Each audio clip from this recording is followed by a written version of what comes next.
C'est l'heure où l'arc-en-ciel se lève à Canalem, épisode 76. Au sommaire aujourd'hui, les hommes gays ou bisexuels pourront désormais faire des dons de sperme au Canada. Afro-Queer, un livre qui laisse la parole aux personnes queer noires. Et à la veille de la Journée internationale de lutte contre l'homophobie et la transphobie, un état des lieux dans la francophonie queer au Canada. L'heure où l'arc-en-ciel se lève du 13 mai 2024, bravo à Nemo, artiste non-binaire qui a remporté l'Eurovision avec une performance époustouflante, n'en déplaise à certains ou certaines sur les réseaux sociaux.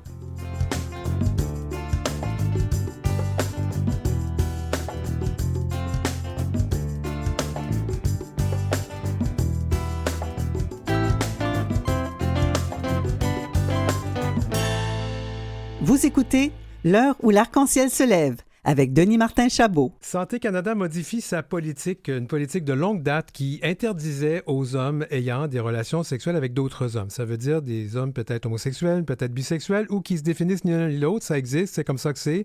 Et qui donc ne pouvaient pas faire de dons de sperme aux banques canadiennes. L'Agence fédérale de santé publique a adopté une directive révisée supprimant cette interdiction. Et pour en parler, on reçoit l'avocat Grégory Coe, dont le client Aziz M.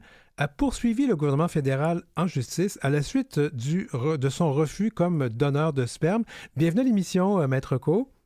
Qu'on rejoint à Toronto. Alors, nous avons une façon de faire ici à cette émission. Quand une personne arrive pour la première fois ici, on lui demande quel accord et quel pronom on utilise. Donc, mes pronoms sont il et lui. Et accord masculin.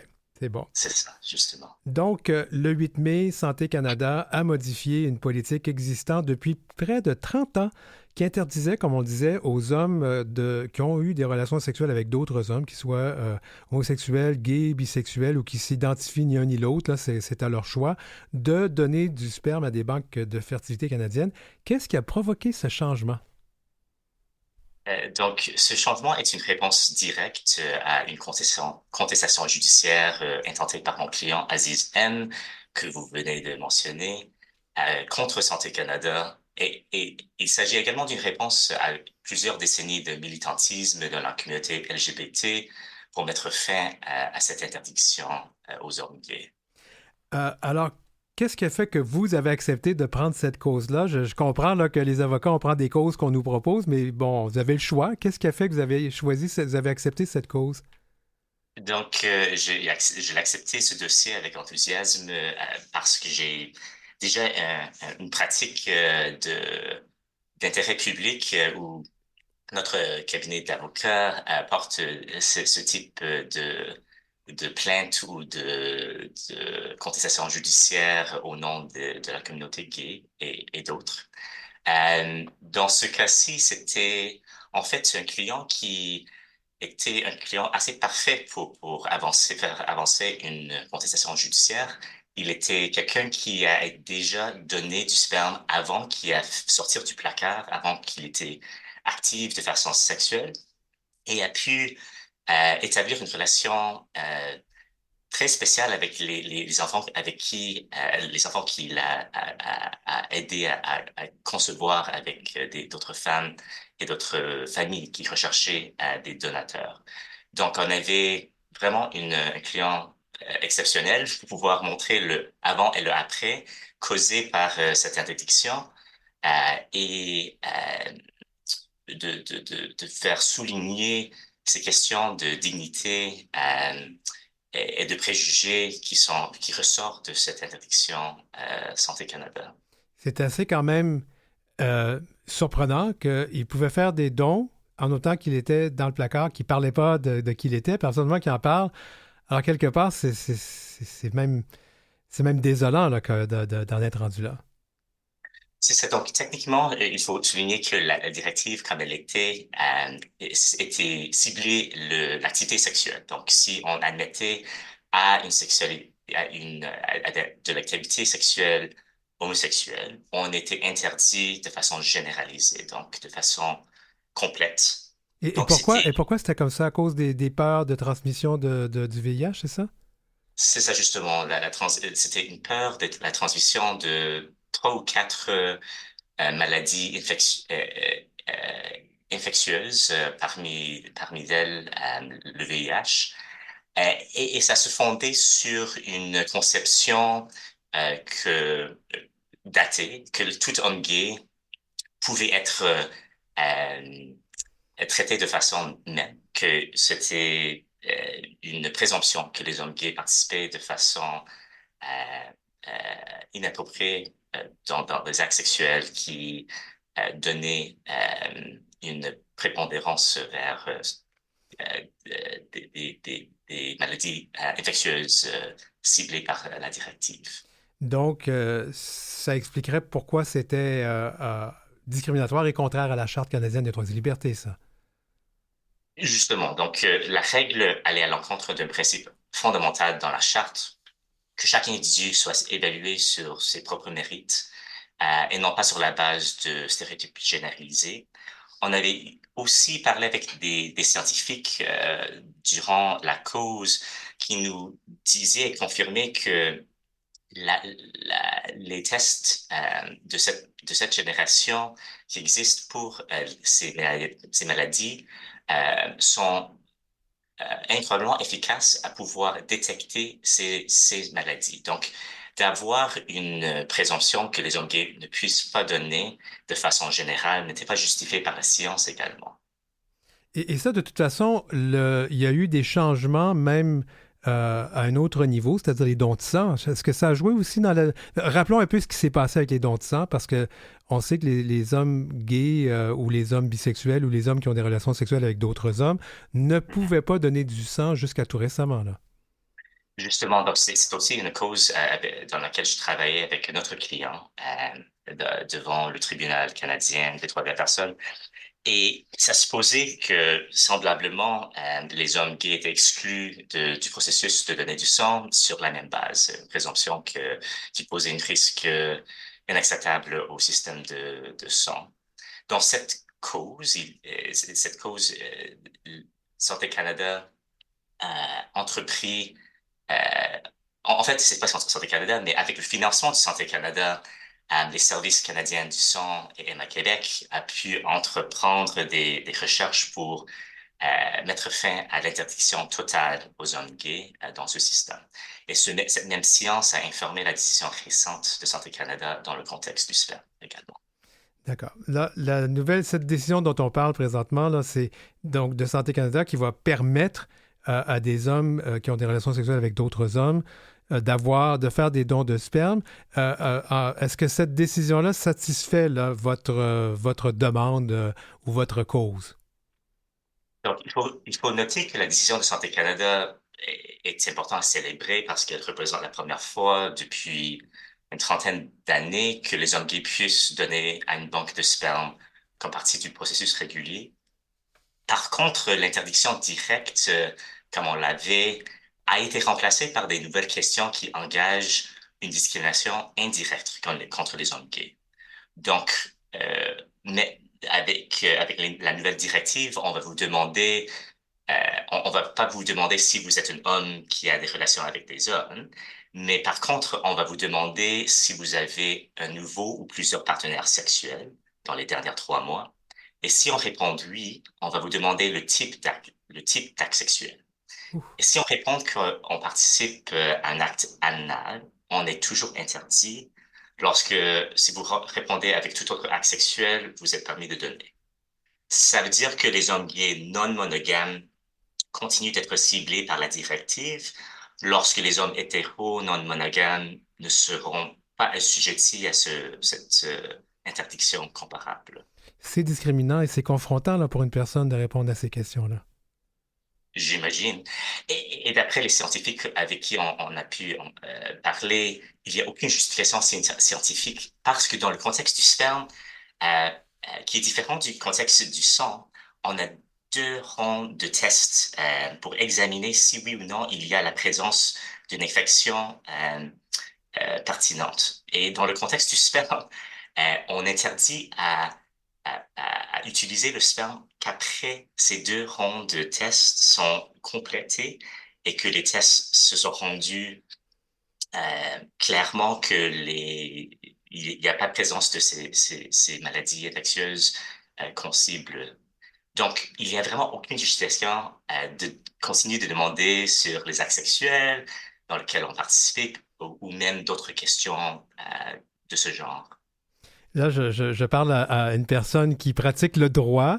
Est-ce qu'il y aurait sujet, d'après vous, pour une nouvelle cause contre Santé Canada?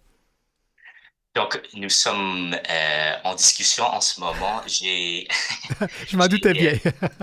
je sais que ce serait pas trop euh, envisageable, mais euh, j'ai- je comprends bien que mon client continue d'être engagé sur ce dossier et de vouloir voir à la fin mis à ces interdictions, que ce soit directes ou indirectes, contre les hommes gays. Donc, il est très motivé de continuer avec cette contestation.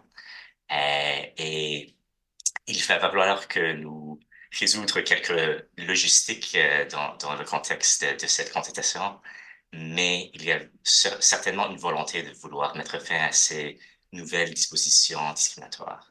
Le Canada, comme beaucoup d'autres pays du monde qu'on appelle de l'Occident ou de l'hémisphère nord, fait face à une pénurie de dons de sperme depuis 2004.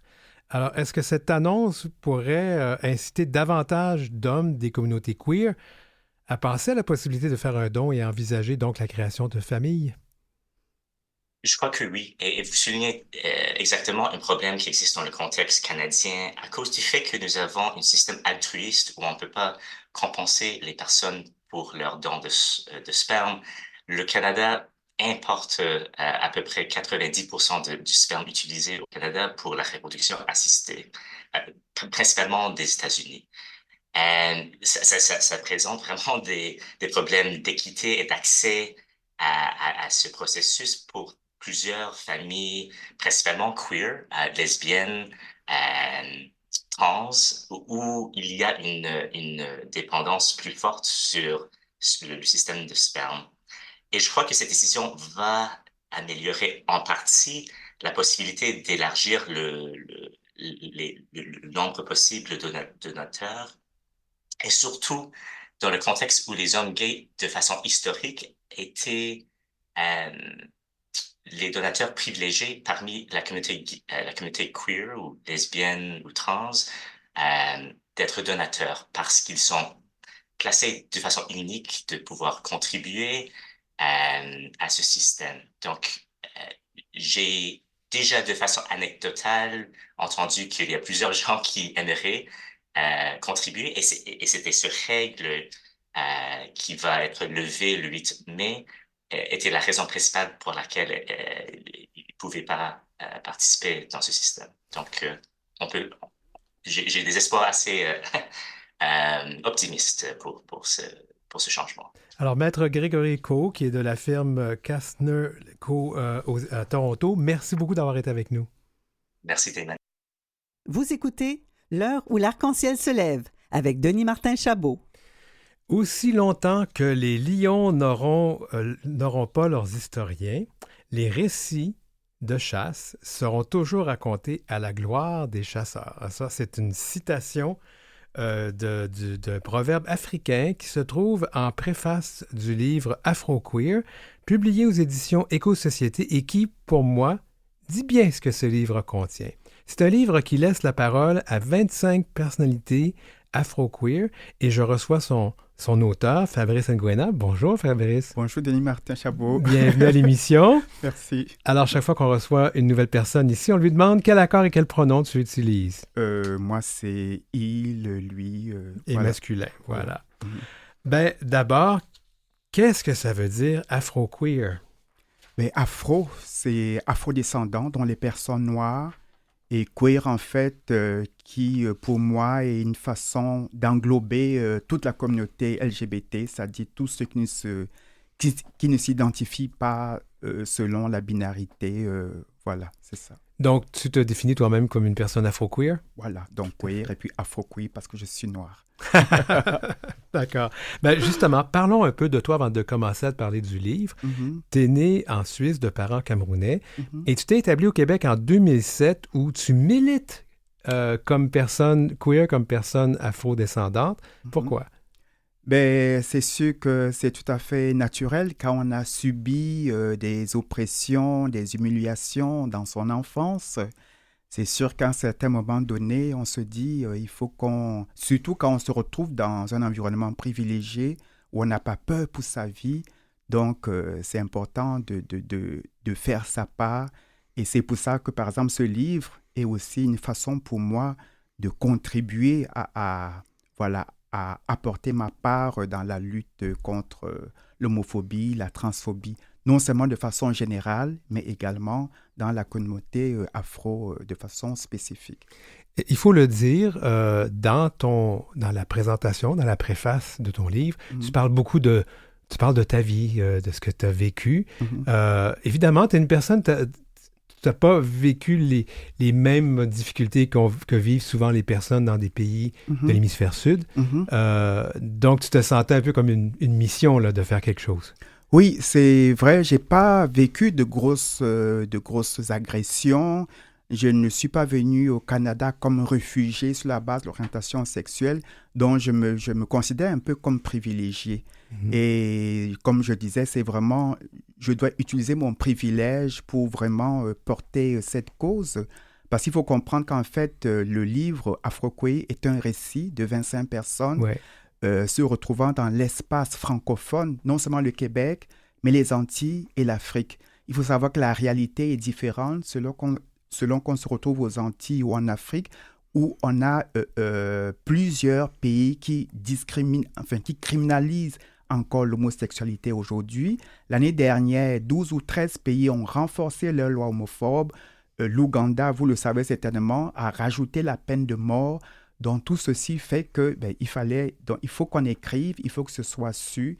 Et donc, je voulais des modèles qui permettent, en fait, de déconstruire les préjugés dans la communauté noire, bien sûr. Pour moi, c'est la meilleure façon de lutter contre l'homophobie, la transphobie, de lire des histoires des personnes, et puis, voilà. Justement, on parle du contenu de ce livre. 25 personnalités, 25 personnes militantes à leurs heures.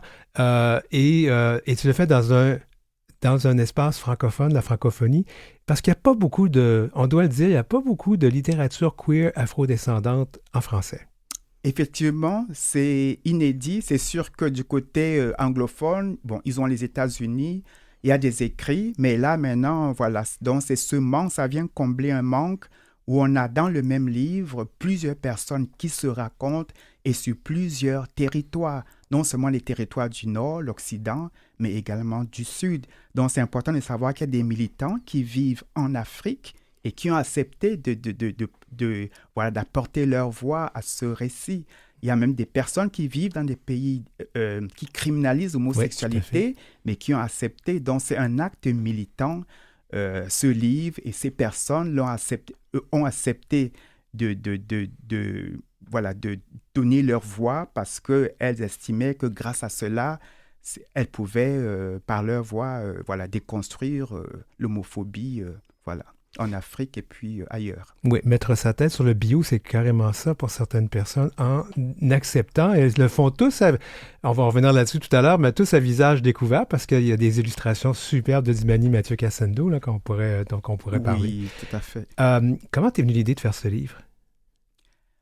Ben, c'est sûr qu'avec les différents messages qui sont venus d'Afrique dans les dernières années, des messages de trans emprisonnés au Cameroun et souvent des agressions, des morts. Il y a quelques années aussi, un jeune militant haïtien, Judy Charlot, qui a été assassiné en Haïti. Tout ceci a fait que pendant la pandémie, donc je me suis dit, Fabrice, il faut écrire quelque chose. C'était en février 2021, pendant le mois de l'histoire des Noirs. J'ai à nouveau observé l'invisibilité que subissaient les personnes afro-queer et je me suis dit, voilà, il faut y aller. Et j'ai commencé à contacter des personnes, lui, Georgetin, Léa, tout ça, et tous de façon spontanée. ont accepté, on dit voilà, c'est inédit, vas-y. Et je me suis retrouvé, je ne pouvais plus faire marche arrière.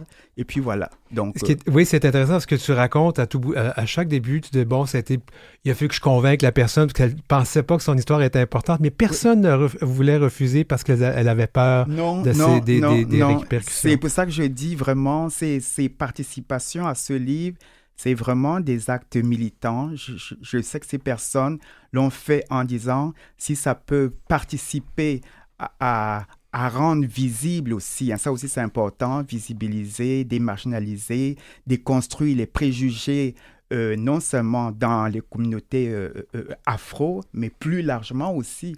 Donc, même les personnes blanches qui lisent ça, ça permet également de déconstruire les préjugés dans toutes les communautés. Allons-y avec un préjugé, parce que c'est celui-là qui ressort le plus. Oui. Beaucoup de personnes parlent de ces pays homophobes et on nomme beaucoup de pays africains. On peut parler de l'Ouganda, entre autres choses. C'est absolument horrible ce qui se passe là.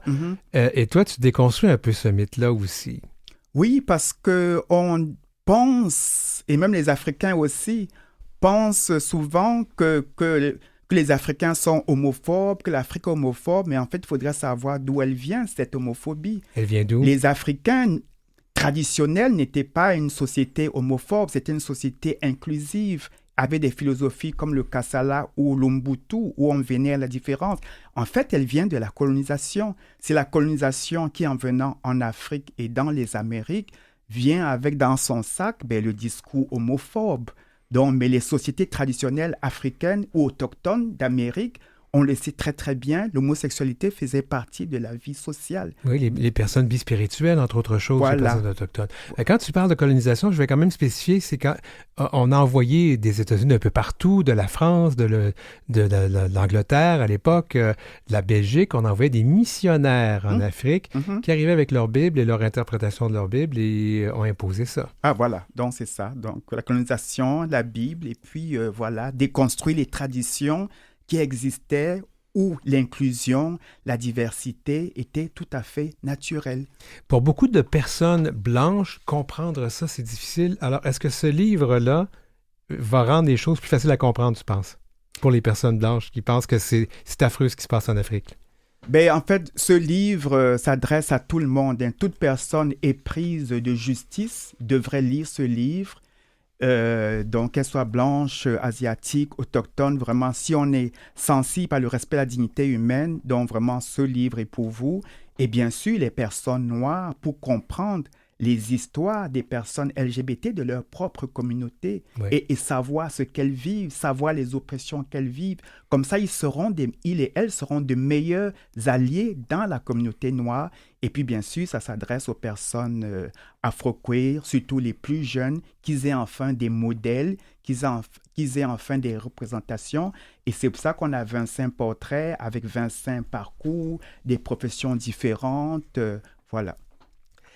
Alors, toutes les personnes, tu les connais personnellement, c'est des gens que tu as rencontrés en ligne, qui sont vivantes, sauf... James Baldwin, pour qui j'ai d'admiration sans borne, qui est le militant des droits civiques américains, qui est l'écrivain que beaucoup de gens connaissent. Et voilà, j'ai voulu lui rendre hommage en l'incluant comme le 25e portrait de ce récit. Mais les 24 autres sont vivantes et... Voilà. C'est un beau portrait, celui-là, d'ailleurs, aussi. Je vois que c'est vraiment... On lisait ton cœur là-dedans. Oui, oui, tout à fait. Merci. Parlons des illustrations, parce qu'il ne faut pas l'oublier. Dimani Mathieu Cassando, c'est elle qui a écrit, donc, ce qui n'a pas écrit, qui a fait les 25 photos images. Oui. Alors, parle-nous de ça un peu. C'est vraiment un hommage, vraiment, que Dimani a voulu rendre à ces personnes. Lorsque je suis allé voir Dimani, c'était en hiver, j'avais froid aux mains, elle m'a réchauffé les mains, je lui ai proposé, elle était toute émue, mais bien sûr que je vais le faire. Et puis Dimani a dit, c'est ma façon de leur rendre hommage, aux personnes afro-queer en général, et le résultat est très très beau. Je suis très très content des illustrations et les personnes concernées aussi apprécie. Puis beaucoup de ces personnes, je les connais moi aussi. Alors, quand j'ai vu la page couverture avec Laurent, en fait, les deux Laurent, Oui. et puis avec Esther Léa, Léa. que je connais très bien. L'autre, je ne la Ouais. connaissais pas, mais Mhm. quand même. L'autre Et- réside en Afrique. Oui. C'est une militante qui réside en Afrique Oui. et qui a accepté de participer. Donc, vraiment, un grand courage pour Jocelyne. Mhm. Alors, j'aimerais quand même qu'on parle du fait que ce livre est publié, il est diffusé partout dans le monde, en Europe. D'ailleurs, tu vas aller faire une tournée là-bas bientôt. Oui. C'est quand même intéressant. Oui, je suis très, très content de l'accueil. Et pourtant, c'est sorti le 7, donc ça fait moins de 10 jours. Oui. Et oui, je vois que les libraires européens sont très, très intéressés. Ils ont lu déjà le livre et certains m'ont déjà contacté pour des rendez-vous, pour des causeries. Et je suis invité déjà dans 2 librairies, une à Paris et une à Lille. Et puis, on a des contacts avec certains de Suisse. Donc, oui, c'est vraiment la francophonie va enfin lire les histoires de personnes noires et queer qui affirment et qui vivent. Et puis, on voit aussi la résilience et puis l'espoir et la beauté aussi. Hein, Oui. oui. J'aimerais qu'on termine là-dessus. Tu ne vas pas t'enrichir avec ce livre-là parce que j'ai compris que les redevances, ou du moins, vont être versées. À Oui, ce l'organisme. n'était pas le but. Comme je dis, c'est vraiment... le but est qu'il soit lu, et s'il est lu, tant mieux. Et puis, voilà, dont les redevances seront redonnées à un organisme, soit aux Antilles ou soit en Afrique. Et ça sera ma petite pierre, voilà, pour encourager ces organismes. Pour faire avancer la cause de ces personnes-là. Voilà. Écoute, c'était vraiment, Francis, c'était vraiment intéressant de t'avoir reçu. Fabrice. Fabrice, ah oui, c'est ça. Parce que là, il y a Francis, il y a Oui, on se mêle dans tous les noms qui bon. sont dans ce livre. Fabrice Nguyen, merci beaucoup. Merci. Je répète, Afroqueer, publié aux éditions Éco-Société. C'est en librairie présentement. Une lecture très facile, hein? Ça se lit très bien, et ça va vous enrichir. Une bonne lecture pour tout le monde. Merci beaucoup. Merci beaucoup, Denis Martin.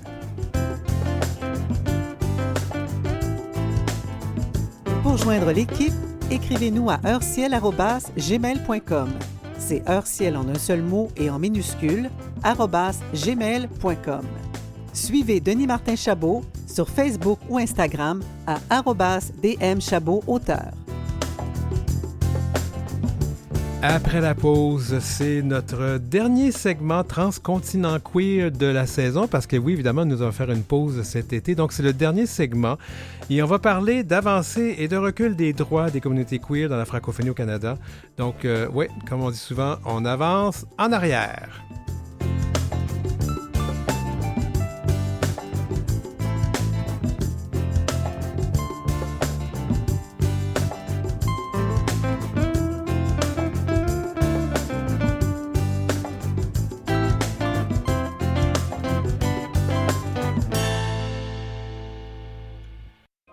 L'heure où l'arc-en-ciel se lève avec Denis Martin Chabot. Eh bien, on avance en arrière. Les droits queer au Canada au segment transcontinent queer. Transcontinent queer. Enjeux et réalités queer d'un océan à l'autre. C'est le 17 mai, c'est cette semaine la journée internationale de lutte contre l'homophobie et la transphobie. La Fondation Émergence, qui présente toujours une thématique annuelle de cette journée-là, a choisi celle du recul des droits des personnes de LGBTQIA+, dans le monde. Et ce sera aussi le thème de l'émission et balado du 20 mai qu'on va faire, qui va revenir justement sur cette journée. Alors, cette semaine, on s'est dit que ça commence pas mal chez nous, ce genre de recul-là. Qu'est-ce qu'on peut dire des reculs subis par nos communautés au Canada et particulièrement dans la francophonie canadienne? Donc, on reçoit aujourd'hui, on a un petit problème avec un de nos invités qui n'est pas arrivé encore, mais on reçoit Zachary Collins qui est à Toronto et qui travaille à FrancoQueer. Salut Zachary. Bonjour. Et Roseva Jenkins qui, elle, se retrouve à Edmonton en Alberta. Alors, on va commencer, puis je vais envoyer le numéro de téléphone parce que notre ami a un problème de connexion. On va devoir l'appeler. Alors, je vais vous lancer tout de suite. Allons-y avec les reculs. Puis je pense que les pires reculs, à part le Nouveau-Brunswick, c'est en Saskatchewan, en Alberta. Je pense que je vais te mettre sur la sellette, Roseva. Qu'est-ce qu'on peut dire pour ces reculs que nous vivons dans nos communautés? Oui, alors c'est quelque chose que Daniel Smith elle a proposé en février et elle veut vraiment aller en avance avec ses lois. C'est quelque chose que, tu sais, elle a eu beaucoup de backlash, beaucoup de communautés ont dit que c'est vraiment pas quelque chose c'est que qu'on veut aller, c'est pas basé dans la science, c'est pas basé dans les faits, mais maintenant elle parle d'utiliser le notwithstanding clause. La clause de dérogation, oui, dans la Constitution La clause de canadienne. dérogation, c'est ça. Elle dit, elle essaie de ne, elle veut que tu sais, que ces lois passent, mais elle dit si ils passent pas, ça se peut qu'elle invoque la clause de dérogation. Alors, c'est quelque chose en Alberta qui nous concerne beaucoup pour la santé, tu sais, physique, mentale, d'à peu près tout. Pour nos jeunes en Alberta, c'est quelque chose aussi pas juste les jeunes, mais aussi à part des athlètes trans, que l'athlète trans féminine ne pourront pas participer dans les catégories d'athlètes avec les autres athlètes femmes. Alors, c'est vraiment quelque chose qui est très, très inquiétant. Et d'ailleurs, je sais que tu es en Alberta, mais juste la province voisine, la Saskatchewan aussi, on pense invoquer, en fait, on va invoquer la clause de dérogation pour faire passer un projet de loi, justement, qui forcerait hein, les écoles à avertir les parents quand les enfants veulent changer de pronom et de prénom. Exactement. Alors, c'est quelque chose que les jeunes ne pourront pas faire sans le consentement de leurs parents. Et on Alors, les met à risque en faisant ça, parce que parfois, les parents, ils sont peut-être pas toujours ouverts, là. oui, exactement. Alors, c'est quelque chose, tu sais, qui est très pour les écoles, tu sais, je connais beaucoup tu sais, des parents, des personnes dans les écoles qui disent les écoles devraient être des places sûres et bienveillantes. Et ceci, tu sais, on veut vraiment faire confiance à la relation entre le professeur et le jeune. Si le jeune dans la classe veut essayer quelque chose de différent, tu sais, un nouveau pronom, c'est quelque chose que, tu sais, il veut essayer dans la classe, mais qui n'est pas prêt à en divulguer à ses parents, ben, ça offre un espace sécuritaire pour ce jeune de peut-être explorer une partie de leur identité. Puis, qu'est-ce qu'on entend des parents? C'est que le parent dit, on a confiance à nos professeurs de avec cette relation, c'est quelque chose tu sais, qu'on fait confiance. Alors, ce serait vraiment l'idée que l'État pourrait venir intervenir dans les écoles et décider ce qui est mieux pour les jeunes au lieu de laisser les parents et les écoles offrir ce qu'ils savent, ce qui est mieux pour les jeunes. Alors, c'est vraiment l'idée que l'État euh, intervienne. On vient de connecter avec Dan qui avait des problèmes avec la connexion avec le Zoom. Il est au téléphone. Dan, c'est vraiment dans ta région, Dan Robichaud, qu'on rejoint à Clare. C'est vraiment dans ta région, oui, bonjour. C'est vraiment dans ta région où il se passe des choses. En fait, Blaine Higgs a vraiment parti en campagne contre les personnes trans là, avec son projet là, de réglementation 713 là, qu'il veut abroger. Exactement. La politique 713, qui est vraiment une politique affreuse et qui rend... En fait, je vais te reprendre, Dan. La politique 713, c'était une bonne politique, mais il veut l'abroger pour que les jeunes ne puissent plus utiliser là, leurs pronoms et tout ça. Là. Effectivement, c'est des changements proposés. Oui. Mm-hmm. Alors, ça va de mal en pis parce qu'il y en a ajouté, si je comprends bien. Oui, et je sais que il y a beaucoup de gens qui sont inquiets de ça parce que il n'y a pas vraiment d'indication de quel côté que ça peut prendre. C'est tout à fait possible qu'ils vont exiger les politiques dans les écoles et puis sans vraiment suivre le bon jugement. On va juste faire que Higgs propose, et puis parce qu'il y a une demi-douzaine de ministres qui vont l'appuyer et que ça passe, et ça cause beaucoup d'angoisse. Oui, je veux juste quand même dire que il y a des conseils scolaires qui tiennent tête au gouvernement présentement et bon, qui se font menacer de se faire tout simplement abolir là, des conseils scolaires francophones, entre autres choses, hein, au Nouveau-Brunswick. Fait que il y a quand même de la résistance au niveau de ce niveau-là.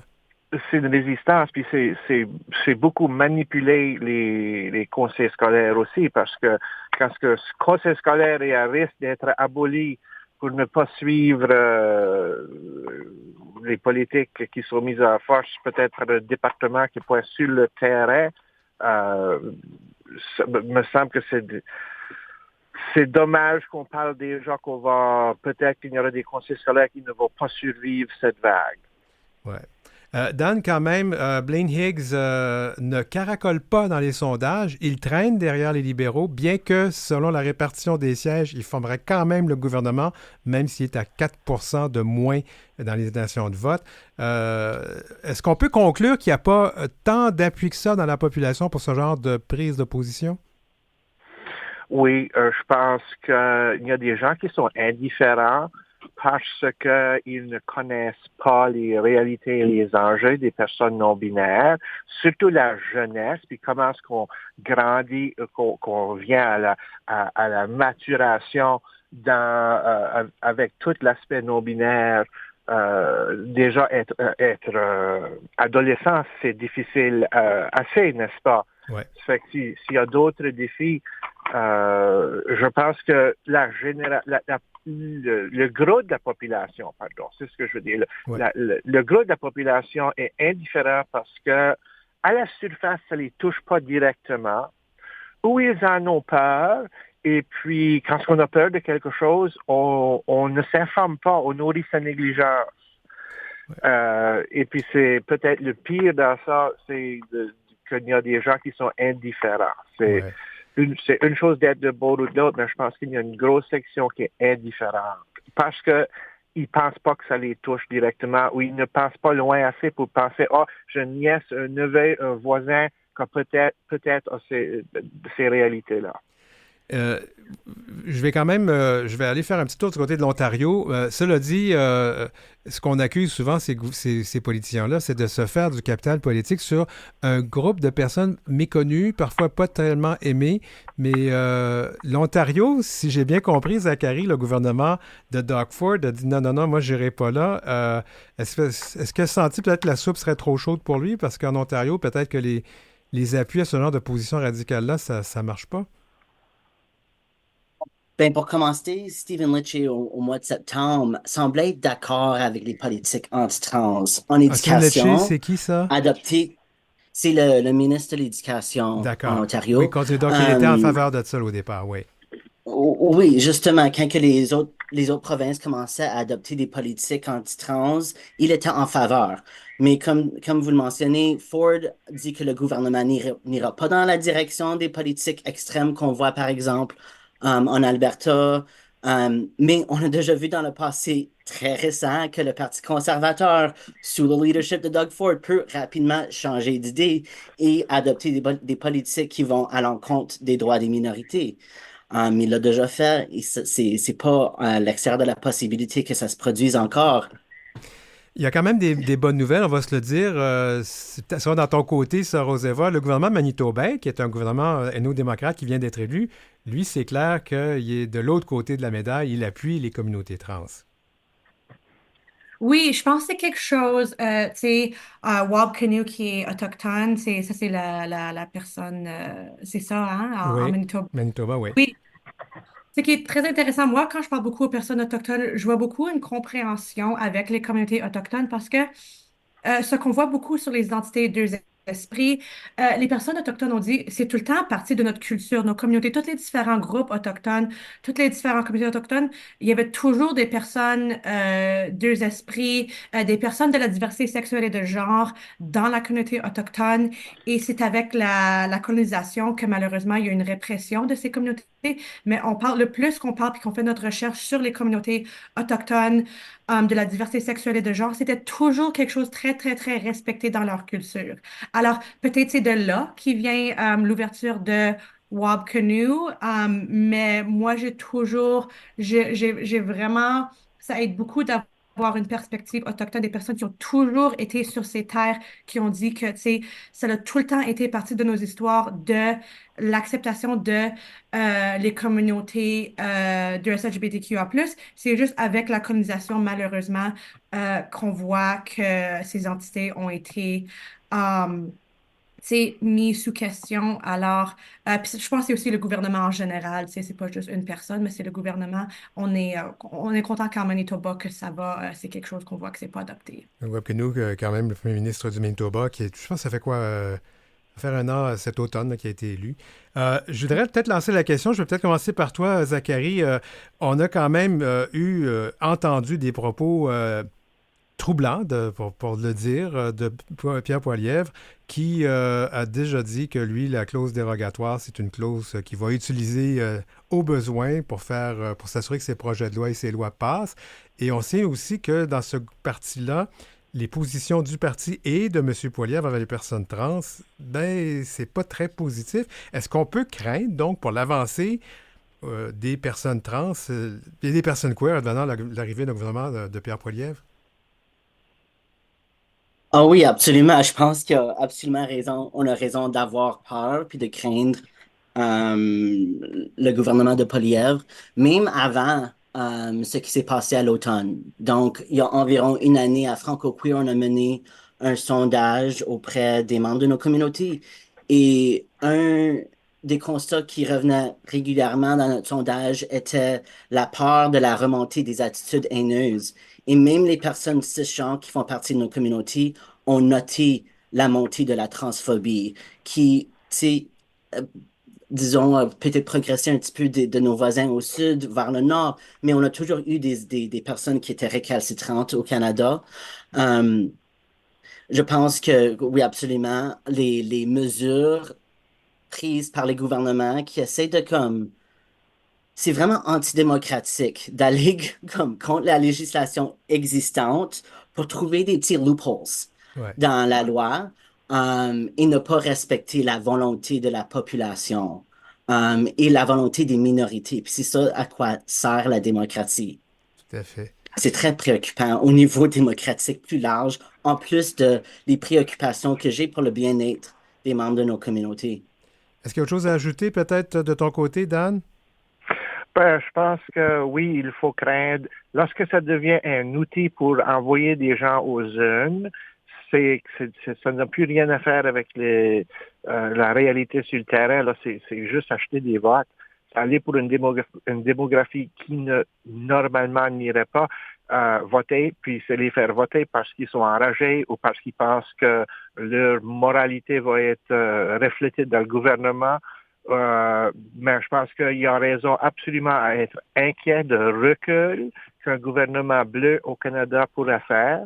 Et je pense que j'ai déjà mentionné dans nos interventions dans les autres mois, toute personne vivant avec le VIH au Canada et au courant des reculs qu'il pourrait avoir quand on a un gouvernement bleu à Ottawa, et je pense que toutes les personnes non-binaires ont la même inquiétude. Oui, et les personnes trans aussi. Roséva, rapidement, tu as quelque chose que tu voudrais rajouter là-dessus? Juste que oui, c'est quelque chose qu'on voit déjà, tu sais, avec la santé mentale des jeunes, que c'est quelque chose qui est très, très... tu sais, même si les lois sont pas en effet, on voit que le fait que ça va arriver, c'est vraiment quelque chose qui est très inquiétant pour les jeunes. Mais en même temps, moi, ce qui me donne l'espoir, c'est voir comment la communauté se rallie. On voit pas rallier, mais se met ensemble on a des événements, on a des manifestations. C'est quelque chose qu'on voit, la communauté qui répond à tu sais, les étudiants pour dire on est avec toi, on est sur votre côté, c'est quelque chose qui nous inquiète. Et il y a beaucoup de création des espaces pour être capable de donner notre opinion à des manifestations. Vous écoutez L'heure où l'arc-en-ciel se lève avec Denis Martin Chabot. Transcontinent queer. Enjeux et réalités queer d'un océan à l'autre. Je vous présente à nouveau nos invités, Roséva Forgue-Jenkins du comité Franco-Queer à Edmonton, Zachary Collins de Franco-Queer à Toronto et Dan Robichaud à Clare, en Nouvelle-Écosse, qui est un artiste, un activiste de nos communautés. Là, on va essayer de se remonter le moral un petit peu. C'est le mois de juin qui s'en vient, c'est le mois des fiertés. Au Québec, c'est plus en août, septembre. Juste pour dire aux gens pourquoi le mois de juin, ben, c'est toujours autour des fameuses émeutes de Stonewall qui ont été un point tournant des droits queer. C'est un 28 juin que c'est arrivé à New York. Et la raison, je pense qu'au Québec, on le fait en août et en septembre, c'est parce qu'il y avait déjà la fête de la Saint-Jean-Baptiste le 24. Ça commençait à mêler les cartes, tout ça. Alors, c'est quoi l'ambiance dans nos communautés à la veille de ces célébrations? Allons dans la province la plus populeuse, l'Ontario. Comment est-ce qu'on se prépare à ces fiertés qui s'en viennent? Bon, ben, il y a plusieurs fiertés en Ontario. Moi, j'aimerais faire le tour de toutes les fiertés, mais je pense même pas que c'est possible Hmm. parce qu'il y en a qui sont les mêmes, sur les mêmes dates. Je vais aller à au moins trois cette année. Donc, Fierté Toronto, qui sera au mois de juin. Il y a Fierté North Grenville aussi, qui est juste au sud d'Ottawa, qui est aussi au début du mois de juin. Fierté dans la capitale, donc la Fierté d'Ottawa, vers la fin du mois d'août. Donc, il y a plein de choses à faire. Si tu veux aller à toutes les fiertés, je pense qu'on serait occupé à chaque fin de semaine. Mais on a besoin de ces fiertés-là, je pense, cette année plus que jamais. Oui, justement, je pense, j'ai même entendu des personnes dire qu'elles vont pas normalement aux fiertés, mais que cette année, elles vont y aller justement parce que c'est important de montrer la visibilité, de montrer notre présence et montrer nos nombres et combien de personnes appuient notre existence, nos enjeux, nos besoins, C'est un acte etc. de militance, finalement. Je vais juste retourner sur Fierté Toronto. Moi, c'est comme ça que j'ai découvert Franco-Queer, parce qu'au départ, Franco-Queer, c'était un peu le volet francophone de la fierté à Toronto. C'était un peu comme ça que ça avait commencé, hein? Ben, Fierté franco-queer, on avait commencé en 2006 avec des événements plutôt sociaux. Oui. Puis là, on collabore aujourd'hui avec la Fierté Toronto pour faire la franco-fierté. Donc, tout le long du mois de juin, on a des événements en collaboration avec la Fierté Toronto. On a un village francophone, on a la scène francophone pendant la longue, la fin de semaine de la Fierté où est-ce qu'il y a le plus d'activités, mais on a aussi des activités tout le long du mois. Je vais juste rappeler aux gens, là, je vais citer de mémoire, ça a peut-être changé depuis, mais il me semble qu'à Toronto, dans le Grand Toronto, on compte quelque chose comme 300 ou 350 000 francophones parlant français là, dans la région. Ça fait comment ça, c'est une grande ville, finalement, francophone, Toronto, hein? Oui, on penserait pas nécessairement que Toronto est très francophone, mais en raison du grand nombre de personnes, il y a un assez bon, une bonne masse critique, disons. Ouais. Donc, un bon nombre, même si le pourcentage est assez faible. Comment est-ce qu'on se prépare dans l'Ouest, Roseva, avec tout ce qu'on a eu de mauvaises nouvelles cette année? Comment est-ce qu'on se prépare aux fiertés cette année? Oui, donc premièrement, je voulais faire une note historique. Le fait qu'il y a beaucoup de fiertés qui sont en nous, ça vient de l'histoire canadienne, qu'il y avait les premières pique-niques gays en 1991. C'était à Toronto et c'était beaucoup de... Ça s'est refait l'année d'après, en août, puis c'était vraiment des places pour manifester. C'est une des premières euh, fiertés qui ont eu au Canada qui sont en nous. Alors, c'est pour ça au Canada, nos fiertés sont en août. Ça vient tu sais, une Ah histoire ben là, tu spécifique. m'en apprends une bonne, je savais pas ça. C'est le fun de faire de la recherche. Ouais. Alors, en Edmonton, pour le 17 mai, on a ils appellent ça Dragon for Queer Equality. Alors, c'est d'avoir comme une manifestation où est-ce qu'on fera du drag. Et c'est vraiment, c'est du drag, mais pour c'est vraiment célébrer l'histoire de la journée contre l'homophobie puis la transphobie. C'est ça, on va être dans un parc, puis il va y avoir des personnes qui vont parler de tu sais, les lois anti-trans, la haine anti-trans. Alors, ça, c'est quelque chose que tu sais, on a hâte à célébrer cette semaine, ce vendredi à Edmonton. Alors, oui, c'est comme ça qu'on commence. Oui. De ton côté, Dan, ça s'annonce comment les fiertés dans nos provinces de l'Atlantique? Dans les provinces atlantiques, traditionnellement, les festivals de fierté, c'était juste dans les grosses villes, juste dans les centres métropolitains. moi, quand j'ai déménagé à Halifax il y a 20 ans, il y avait Halifax Pride et c'était tout. Maintenant, et surtout dans les derniers, je dirais, 5 ans, on voit de moins en moins l'ampleur de l'activité à Halifax. Mais ce qu'on voit de plus, c'est des festivals de fierté dans des communautés plus rurales. Puis il y en a. Je pourrais même pas lister tout le calendrier.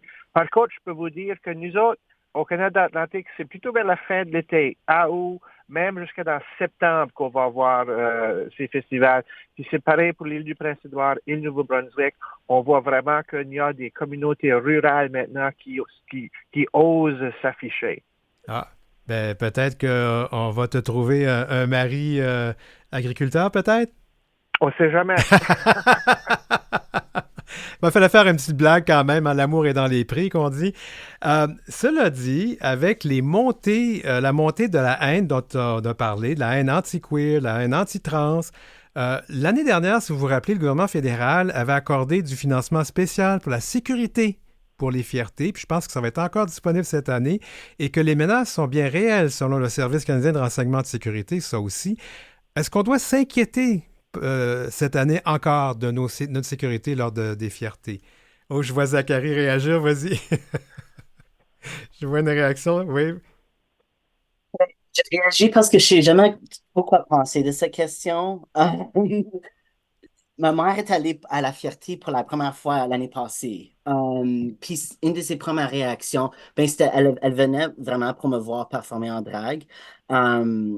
Puis elle hésitait parce qu'elle avait peur. Puis j'étais comme, ben si t'as peur, viens pas. Tu sais, je veux pas avoir ta peur sur mes épaules. Euh, je sais qu'il y a, tu sais, il y a des fois de la violence qui arrive, même si c'est pas dans l'espace des fiertés, parfois dans les périphéries. Oui. Euh, donc oui, je suis inquiet pour ma sécurité un peu, mais ça va pas m'empêcher d'y aller parce que pour moi, c'est un petit peu les laisser gagner. Ouais. Tu sais, je vais pas me cacher chez moi. Non, non, merci. C'est un peu un backlash de la visibilité, je trouve. Dans les dernières quelques années, on est beaucoup plus visible sur la scène publique. Ouais. Et donc, je pense qu'on voit un petit peu aujourd'hui le backlash de cette visibilité. Vas- Mais je ne vais pas arrêter. Vas-y, Roséva. Oui, alors moi, je vais raconter une histoire de l'année passée. On a eu c'était vraiment beau à le centre-ville à Edmonton. On avait comme organismes communautaires, il y avait plein de tentes avec des organismes communautaires qui distribuaient nos ressources, plein de choses. Alors, quand on est venu dans le matin pour s'installer, ils ont dit, ah, OK, il faut juste s'organiser de cette façon parce qu'on a un invité spécial. Puis on s'est dit, OK, l'invité spécial, on va voir, on ne sait pas trop sur ça. Puis là, finalement, on regardait au centre-ville tu sais, les édifices, au top des édifices. Puis on avait vu qu'il y avait comme de la sécurité. On voyait des personnes, tu sais, armées comme sur les édifices au top. On s'est dit, ben, c'est-tu pour nous, puisque, tu sais, ils veulent nous garder en sécurité, puisqu'il y a plus de haine, ils veulent-tu nous garder en sécurité, c'est pour ça.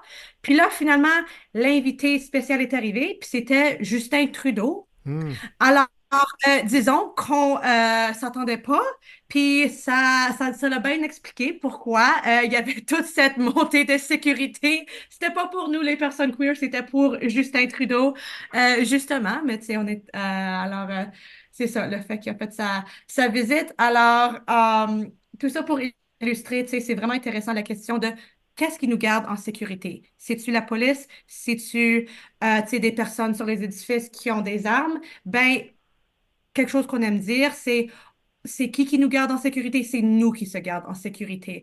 Alors, je pense que c'est vraiment important de penser quand on fait des événements, est-ce que des personnes dans la communauté pour qui la police n'est pas quelque chose qui leur fait sentir en sécurité, comment est-ce qu'on peut vraiment se garder en sécurité nous-mêmes Ouais. en gardant ces espaces sécuritaires pour tout et penser à tout le monde?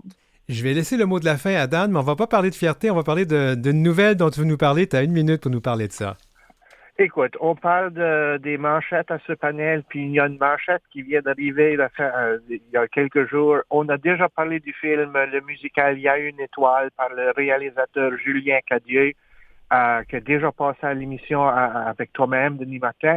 Il vient de mériter au Gala des prix Éloises. Les Galas des prix Éloises, ce sont des prix, des mérites artistiques dans toutes les disciplines pour les Acadiens. C'est le top des prix qu'on peut gagner. Il vient de se mériter artiste de l'année en art médiatique avec le titre de « Il y a une étoile ». Ouais. Mais c'est pas ça la manchette. La manchette, c'est que M. Cadieux, quand il a fait son discours de victoire, quand il va au podium, il a lancé un discours passionné pour revendiquer les droits de personnes trans, non-binaires, LGBT, et vraiment se prononcer contre les changements à la politique 713, et une foule de 1000 personnes qui lui a donné un applaudissement incroyable. Bien, on va devoir terminer là-dessus, Dan Robichaud. C'est tout le temps qu'on a. C'est une très bonne nouvelle pour terminer cette discussion. Alors, Dan Robichaud qu'on rejoignait à Clare, en Nouvelle-Écosse.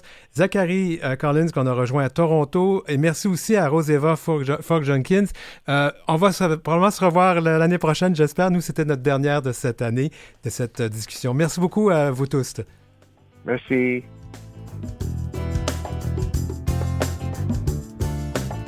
Pour joindre l'équipe, écrivez-nous à heureciel@gmail.com.